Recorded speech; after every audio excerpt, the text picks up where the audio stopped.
Hello and welcome to another episode of Chuchu as a Ranker. On this episode we are going to be discussing the discography of critical indie darlings Brand New. Formed in the year of 2000 in Long Island, New York and fronted by singer-songwriter Jesse Lacey, the band had a chameleonic career, with each of their 5 studio albums being completely different from their last. And yes, chameleonic is a nonsense word. I made it up, but it sounds cool, so I'm going to keep it around.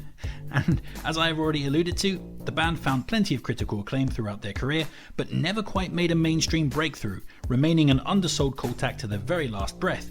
A breath which they took in 2018 when the band enacted a pre-planned split, which they had announced a year prior, and in doing so left behind a beautiful corpse and an enviable run of 5 albums.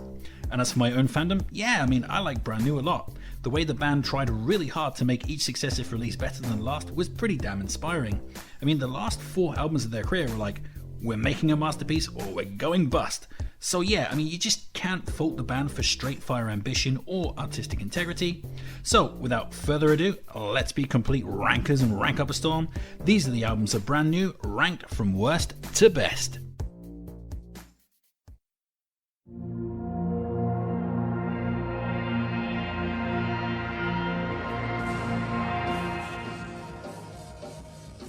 So we're going to be kicking off this list with Your Favourite Weapon, which was the band's debut album from 2001, and this LP is very much a skate rock album, fitting dead centre in the typical soundscape of that genre.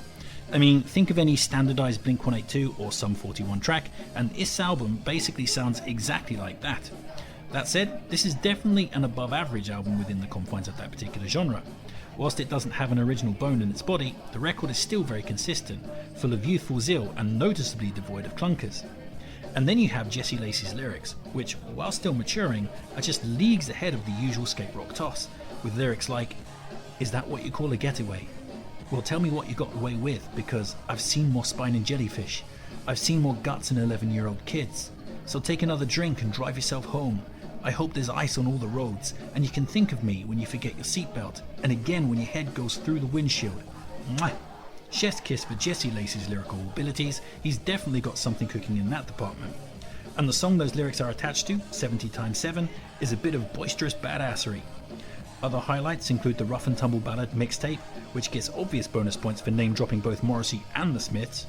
The catchy lead single, Jude Law and a Semester Abroad, sees Lacey lamenting the loss of his girlfriend to foreign study, savagely noting, "Even if your plane crashes tonight, you'd still find a way to disappoint me by not burning in the wreckage or not drowning at the bottom of the sea." Jesus, Jesse, I think you might be going a wee bit too far there, son.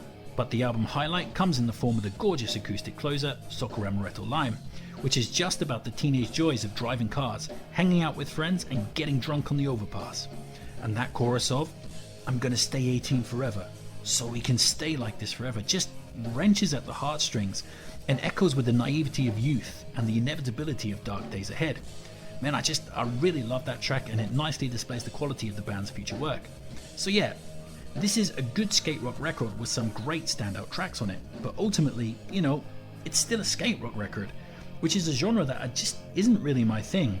I can't get into that general soundscape on a deeper level. So as good as an example as this is of the genre, it still stalls at 3 stars for me, and I'm very glad that they switched genres and leapt forward on their next record. Speaking of which,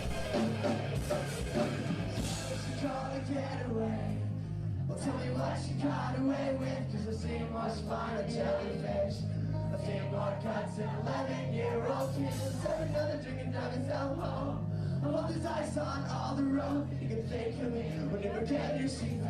Can when your head goes through the windshield. The sound that you contact.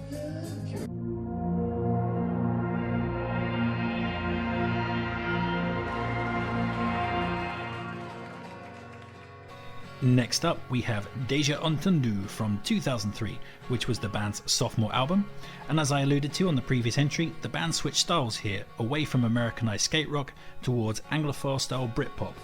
And the general soundscape isn't a million miles away from what Morrissey was doing on his You Are The Quarry album from 2004. That said, there are a couple of lingering connective tissues that act as a bridge between the first and second LP. Sic Transit Gloria has a definite emo ring to it, but with some interesting lyrics about wanting to be celibate, whilst The Quiet Things That No One Ever Knows acts as a really anthemic skate rock ballad that could have easily been a highlight from their debut. but when you get to tracks like I Will Play My Games Beneath the Spinlight, you're in a whole nother territory with its spacious acoustics and welling sadness. It sits on a whole different level of quality than the debut. Likewise, the building Okay, I Believe You But My Tommy Gun Don't is masterful, as Jesse Lacey's talent as a lyricist starts to repeatedly punch you in the face through his self-deprecating stream of consciousness musings. It's a real show-stopping lyrical performance. My favourite off of this though has to be the insanely romantic mega ballad The Boy Who Blocked His Own Shot, which has the type of weeping melodies and brilliant lyrics that would make Chris Martin wet his tighty whities with envy. I mean, that final stanza, Jesus. You are calm and reposed, let your beauty unfold, pale white like the skin stretched over your bones. Spring keeps you ever close, you are second-hand smoke. You are so fragile and thin, standing trial for your sins, holding on to yourself the best you can. You are the smell before rain, you are the blood in my veins. I mean, holy shit, I'm not a romantic guy, but damn, that's definitely one to play to your girlfriend when you need to apologise for accidentally 69ing her sister. That said, the record isn't perfect. The second half does take a notable step down in songwriting quality, with tracks like Jaws Theme Swimming and Guernica approaching filler status. Thankfully, Me vs Madonna vs Elvis and Good to Know That If I Ever Need Attention, All I Have to Do Is Die had some darker atmosphere to the record, despite not being amongst the band's best tunes.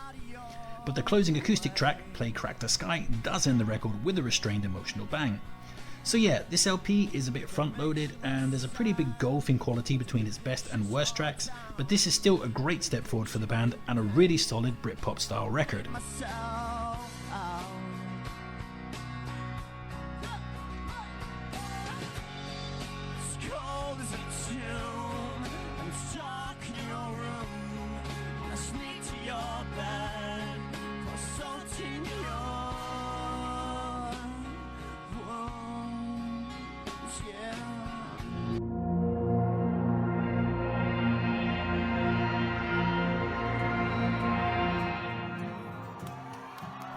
Coming up next, we have Science Fiction from 2017, which was the band's fifth and final album. And prior to this record's release, the band had announced that they would be splitting up in 2018 after the post-album tour. And the band actually followed through on their promise, although not quite as cleanly as they would have wanted, as right at the last gasp, Jesse Lacey got caught up in some Me Too sexual misconduct allegations for some dumb shit he did back in the early days of the band. Thankfully, from what I understand of the situation, it's not too egregious, just dumb teenagers doing dumb teenager shit. Certainly nothing bad enough to tarnish the band's legacy. And on this final album, the band are switching styles once again, away from the amazing batshit insanity of their previous LP Daisy into more straight-laced wiry grunge, falling in step with In Utero era Nirvana. It's a pretty dark and intense record, with the songs often strung together by interviews about mental health, which gives the album a more conceptual feel. And to that end, even more than the previous two records, this feels like a single flowing piece, where each song is connected. It's super atmospheric and cohesive, and feels like an appropriate note to go out on for a band that really focused on that type of connective aspect. The album is also really consistent, with highlights including the slow-burning opener Lit Me Up, the more rocking and brutish cuts Can't Get It Out and No Control, the anthemic sing-along nature of Sing Logic / Teeth, and the bluesy trills of Desert. But my favourite off of this though has to be the pulsating wah-wah attack of 451, which just kicks so much ass and brings back a little of the brutal insanity of Daisy. So yeah, this is a great final chapter for Brand New. The only reason it stalls here is that the intense focus on the overall atmosphere means that some of these songs melt into the texture of the record, which isn't necessarily a bad thing, but it does leave the final two albums on this list with more direct highlights.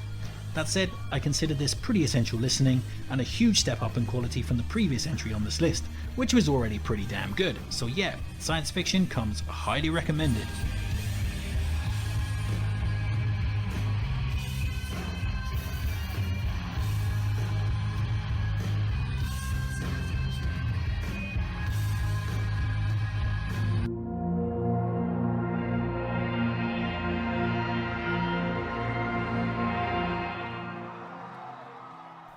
Next up we have Daisy from 2009, which was the band's fourth album.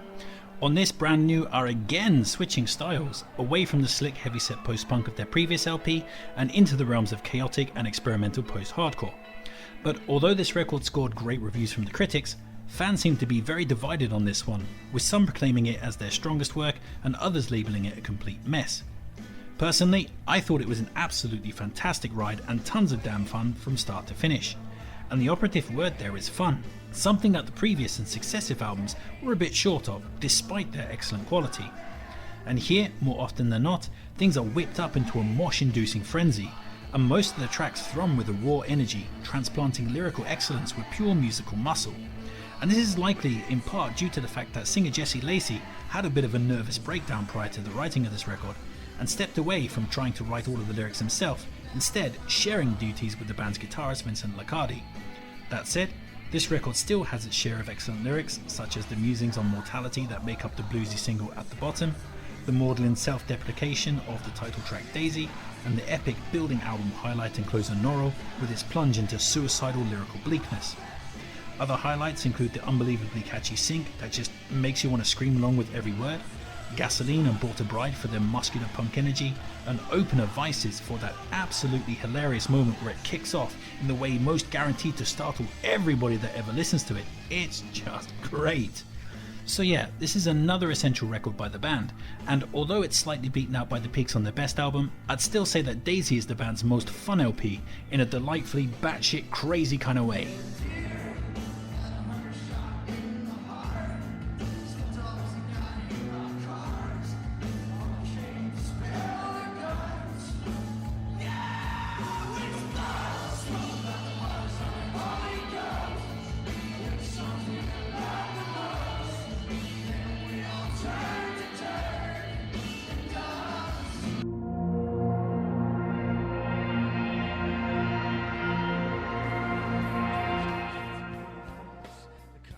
So here we are at the top of the mountain, and the brand new gold medal is going to go to The Devil and God Are Raging Inside Me, which was the band's third album from 2006.